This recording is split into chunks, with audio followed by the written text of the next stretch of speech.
Good afternoon and welcome to the Kerry Garden Show. Alan Finn here at a beautiful, bright, sunny garden centre here at Boyles of Killorglin. And we've got our own little ray of Spanish sunshine here as well too, Miguel. Miguel, how are you? I'm all right. How are you? I'm Alan? good. How Good. are It's you? our first jacketless show. You can tell it's getting a little I still warmer. have a couple layers. Yeah, you still have the Spanish thermals, you know. Exactly.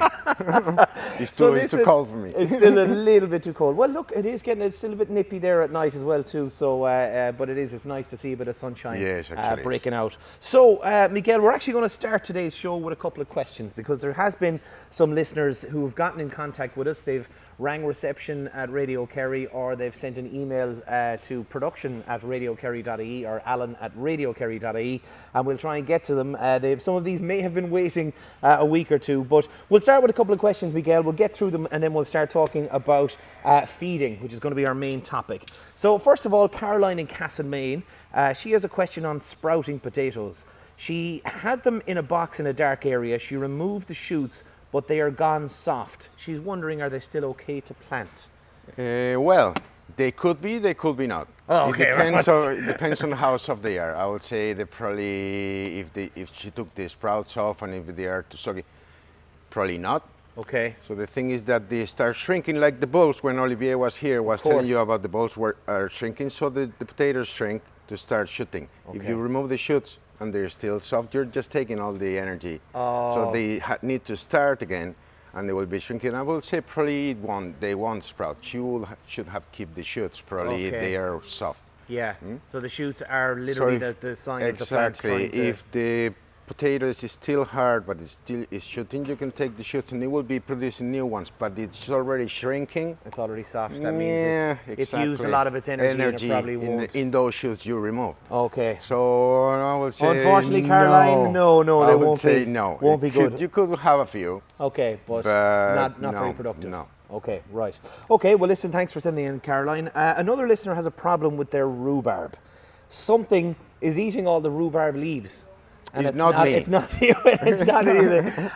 But they're just saying there's hardly anything left of the rhubarb leaves. Does Miguel have any tips for preventing this? So you were saying to me before that rhubarb leaves are actually, I thought maybe rabbits, but it's not. No, they're kind of toxic for people. Toxic. You have to be careful with rhubarb leaves. You have to only the stems are some parts are quite poisonous. So that will be snails or slugs. Snails and slugs. No caterpillars. No. It's too early for them. Yeah. But he probably has a few around slugs or snails. He won't see them during the day. Mm-hmm. They will be coming at night. Coming at night for the big so feast. He's either getting up late at night with a torch and find them and kill them. Killing them off. Copper tape. Copper tape. If it's a place that you can set the proper tape properly. Beer traps. Your favorite? My favorite, yeah, but favorite. I don't feel the traps with beer. I drink the beer. Yeah. And I just forget about the snails. Yeah. But and beer traps are handy. And then the pellets? The pellets, the only thing with the pellets is they are iron. They can be attractive for kids or for animals. They are that shiny blue color. The blue color, right, and if you should be careful. If you do it too much, if you treat it too much, what you're doing is killing the big ones, but you have an infection of the small ones. So you have to be careful. It's all a balance. Okay. So if you can control it manually, with copper tape, what it does is when they're going through the copper tape, they get a shock. Yeah. Or beer traps. Yeah. The problem with the beer traps in Ireland is the rain, so you have to have specific covered. Mm-hmm. But it's probably 99%. Some snails and slugs. fellas. So it needs to look at kind of treating that somewhere. Okay, another listener set onions last year, said they ended up not being very productive. They look like the ones in the shops, but they're wondering, will they still be okay for setting this year? So onion sets that didn't really do well last year, but the same onions, does she reckon she's But I don't really know if it's last year's set or if this year's set with the same type of onion. If it's last year's sets, they will say they won't germinate, or they will germinate poorly. Okay. Mm-hmm. If they are new, they should be all right. Yeah. So it's many reasons for having a bad crop in onions. Being late, being early, being too wet, overfeeding, underfeeding. Yeah. Many reasons. Rocky, very, very poor soil. But could be anything. But it's the right time of the year for doing it. Yeah. If I understand well, and it's last year's set, you can expect less and less germination over time. So best to start again. Again, yeah, and with the fresh ones, if possible.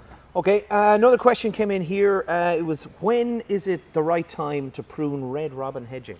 Okay, I would say any time of the year. Anytime. Okay, well, so it's not specific to when it's dormant. I wouldn't.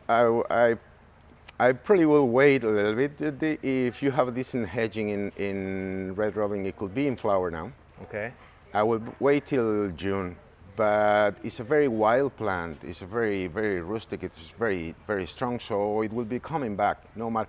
My neighbor just prune it twice a year when he wants, you know, and he's just, because it overgrows, it has like a small passage and it overgrows, and he just go in. So it's December. a well-established, hedge. So and it's a very, very has a very explosive growth. If you do it now, it will be growing back. If you do it, so I will say it depends on your needs. You know? Okay. Again, flowers are good for pollinators, early pollinators, but as a plant itself, you can do it nearly whenever you want. I wouldn't do it. I wouldn't do it in very early. Okay. That is the risk of damage if it's a late frost. But they will be overgrowing again. Okay. So it's not. I will wait personally if you can. Yeah. A little bit more. Okay. But you can do it anytime. Okay. But it's more of a trying to kind of, as you said, manage. What size the hedging is, how well developed and established it is, and stuff like that. Yeah, if it's small hedging, you might be just chopping the top for making the sides just join together. If it's a well established, you can just do a general trimming. Right now, if you want, I will wait a little bit. Okay. It's just, again, it depends on you. Depends on the needs. Okay. Now here's an interesting one, right? Another person got in contact to say they've got blue bottle flies around their euonymus hedging. What will they do to get rid of them? Blue bottles. Those little pesky things. Those fellas they like rotten flesh. Oh God, right. Yes, so are they real? I will say he probably has a rat or a couple of rats or something. He was putting some poison. Okay.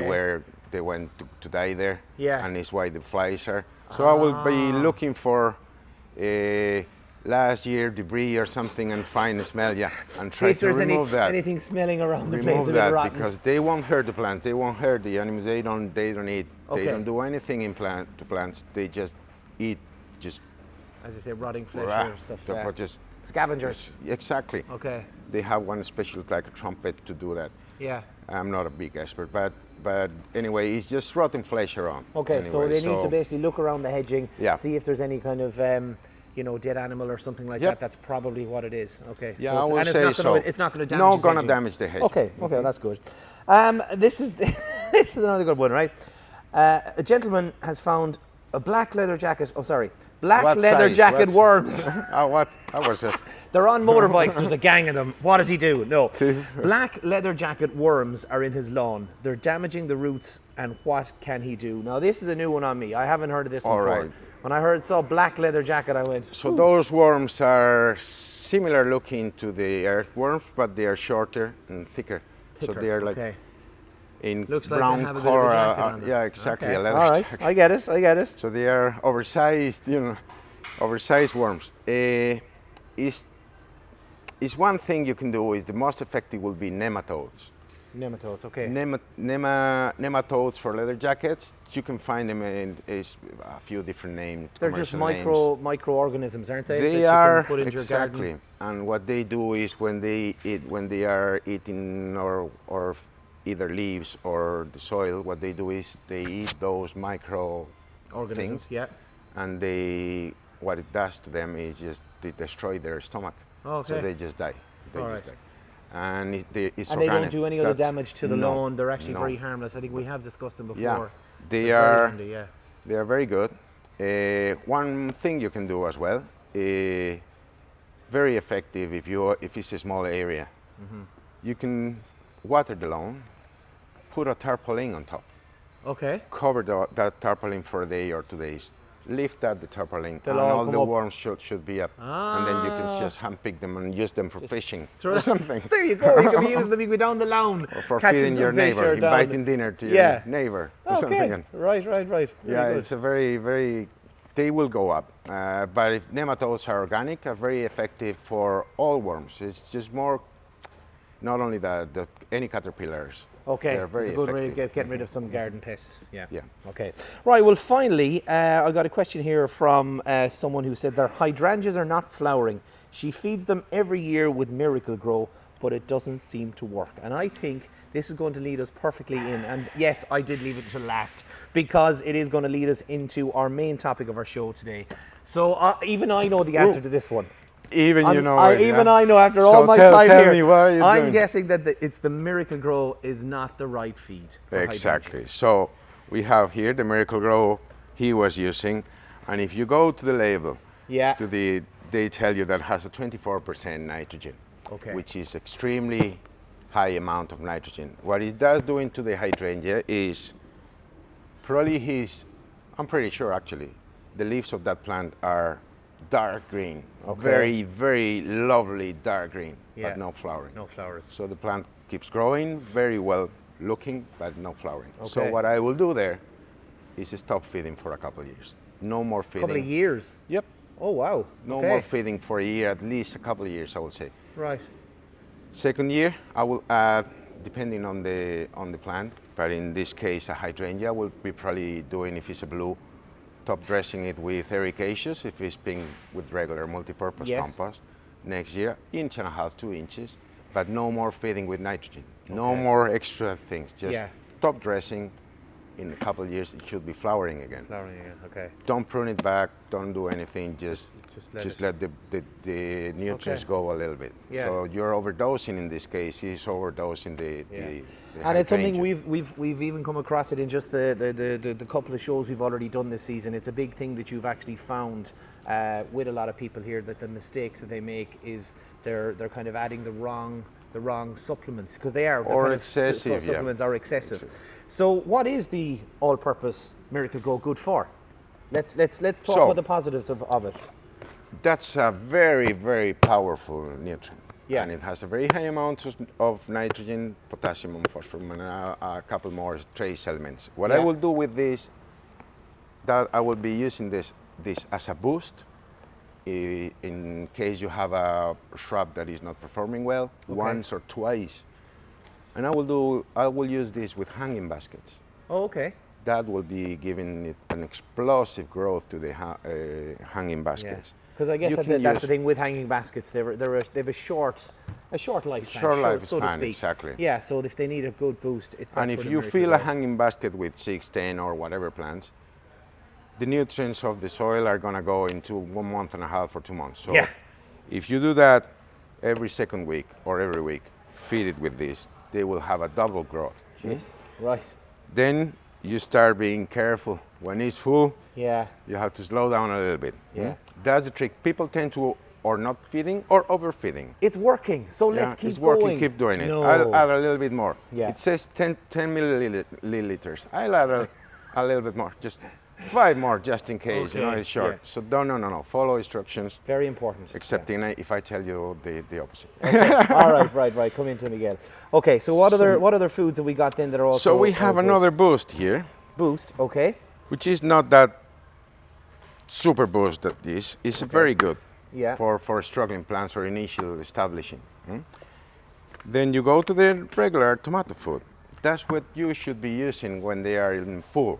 Yeah. Stop doing this and start using the tomato food. Yeah. Has less nitrogen and has more potassium and phosphorus. That will be encouraging the fruit. flowering or the And the fruit. fruit. Yeah. And then, what else? We have here for everything. Slow release for lazy people like me. But I would definitely put myself in that category as well too. Slow release is very good for indoor plants, very good for outdoor plants as well if you don't want to be on top of them. Yeah. You can use them if you can mix them with the soil if you're doing your own hanging basket, that will give a constant release and you maybe don't need that amount As much of the Miracle Grow if you start with that. Yeah. When you'll see signs of overdosing is when the tips of the leaves start going brown. Yeah. And it's kind of the same look as if they were dry. And that's normally an excess of nitrogen, an excess of nutrients. And then at that point, do you stop feeding? Or You better. Would you panic and maybe think about moving it into a pot that's So what's that two less? things you can do? If it's not a very big damage in an overfeeding, you can just leave it as it is for a while, not feeding them. And it's another thing you can do is washing out the salts, because all these, they kind of change from liquid to salts, and they get into the, if they don't have enough draining, you're just accumulating salts. Okay. And the roots of the plants cannot have access to those nutrients. So what I will do is washing, getting, if it's a 16-inch hanging basket, Yeah. let's say it will be around 5 to 10 liter. Okay. You water it with 3 times of the size of the pot. So if it's 10 liter, you water it with 30 liters, slowly. Not don't get a hose, and that will be washing out all the salts of the roots. That's good for every plant, indoor plants, outdoor plants. If they don't drain properly. As long as there's good drainage, that's Exactly. the key. If they're in pots and they've got holes in the bottom, and you've got a bit of grit at the bottom and stuff like that, all of that will just wash all of the stuff. Exactly. Okay. Every now and then is good for pots. I would say it's essential every now and then giving them a good, and then start feeding them again. Yeah. Okay. Or you can just leave them for just they go, and they will be eventually dissolving all these nutrients and getting absorbed by the roots. But it's tricky. It's tricky, but it's not tricky. It's just follow the instructions. If you see signs of overdosing and you are watering properly, you know that there's something wrong. And it's normally or no food at all or an excess of food. Too much food. Okay. And yeah, well, that's good. You're narrowing it down to 2 options, and then obviously there's also an azalea, camellia, and rhododendron. So that's just a different type of nutrient, but again, it's a slow release. So and then you have these fellas for ericaceous as well, sulfate of iron, and sequestered iron. That will be giving the availability, nutrient availability to the plant. So if you are in a lime soil, you need to use this, a handful around the plant. Yeah. And that will be changing the acidity of the soil slowly. So that's for your rhodos, your azaleas, rhodos, azaleas, pieris, or any ericaceous plants. Hydrangeas. If you see signs of yellowing on those plants and you're feeding with nitrogen, it's probably because they are running low of iron. Iron, okay. Iron is not mobile, so it's difficult when they run out of it, is having access. So that's an available Okay, so if iron. If the leaves are going yellow, it needs a bit of iron. Iron. Okay, yeah. right. If you're feeding it properly, all right? So it will be, if you're feeding it properly and there's no iron in the soil, the plants will go yellow, similar to nitrogen deficiency. Yeah, it's not the same. Yeah, but it will be similar, yellowing leaves. And that'll kind of depend. What'll dictate that'll be the plant. So if you know a little bit more about the plant, exactly. You'll be able to tell which At one. the end, you have to know your plants. You have to know the needs of your plants. There's plenty of people that comes and grab a bag of ericaceous compost and they walk and they say, "What are you using that for?" I'm using the. No, that's the wrong compost. You have to go and find the right one. Ask. Yeah, isn't it gas how some of us, we actually won't, we're so stubborn. Have you noticed how stubborn Irish people are? Well, you better go to Spain to talk about stubbornness. You're even more, we'll have a battle of stubbornness. But it's mad how people will come in and they'll just think, I'll pick up this, I'm not going to ask any questions. Well, when literally they could be doing damage to their lawn, and it's a simple thing of, sorry, could you tell me, here's my garden, this is my issue, is this good or not? Yeah, exactly. Just a simple question. Is this good for...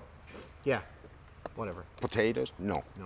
Yeah. Simple ask question, simple answer. Yeah. But don't go home with a doubt and thinking that you're getting the right product, because you could be making doing plenty of damage. Yeah. Now we also have some rose feed as well too, which of course they are hungry flowers, Yes, sir. aren't they? Yes. So these two fellas, they have a high amount of nitrogen, but they have a decent amount of potassium as well. Okay. So nitrogen, because they are hungry. They are hungry with their They're not the hangry. thorns. Yeah. The thorns. and they need loads of nitrogen to grow. Okay. But then they need potassium for flowering. As a rule of thumb, potassium on flowers, they come together. Okay.